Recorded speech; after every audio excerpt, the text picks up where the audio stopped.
जीजा मिस देने गाल होई गइल लाल करी दीदिया सवाल कुछ ना होई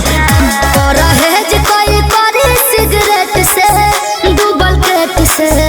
सिगरेट से कि तहर दीदी के पटौनी चॉकलेट से तोहर दीदी के पटौनी चॉकलेट से चल तोहके घुमाई दी बुलेट से हम ना जा चल तोहके घुमाई दी बुलेट से तब फिल्म देख के आवे के तनी लेट से चल तोहके घुमाई दी बुलेट से चल तोहके घुमाई दी बुलेट से ए बैठबू की ऐठबू कहीं का दीदिया से तो तोरे आंखों छोड़ा दे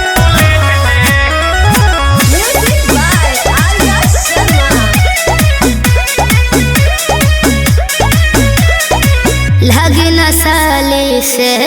काहे हटी न हाले से अरे रे मुँहवे जर जाई अरे बाप रे बाप दूध के छाले से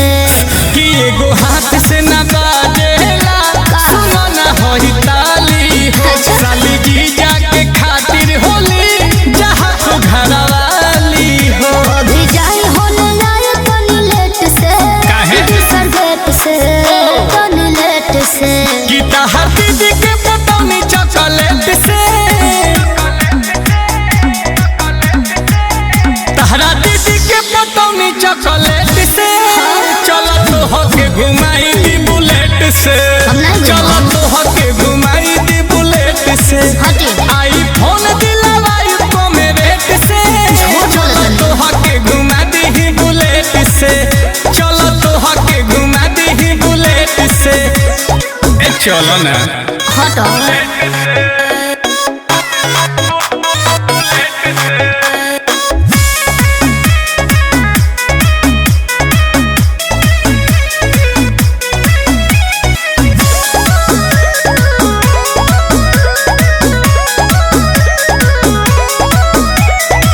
रहवा से जबर बा के ओकर खबर बा के कर फेरा में जौन परी काहे हमरो लभर बा पहले से दिल नील के नया से तोरा तोहर हई जीजा जी चलो साथे हमारे हाथ तू खाइली हम पिज्जा जी आंसू दूर करी चमच प्लेट से डिनर सेट से हाय प्लेट से कि तहर दीदी के पटौनी चॉकलेट से तोहर दीदी के पटौनी चॉकलेट से चल तोहके घुमाई दी बुलेट से बोलाई कि का चल दीदी? तोहके घुमाई दी बुलेट से अमजा तोहरो भेटाई हो भेट से चल तोहके घुमाई दी बुलेट से कि चल तोहके घुमाई दी बुलेट से अरे का फिल्म बारू पेट्रोल पंप अपने बा तेल के कमी ना होई हाँ तो चली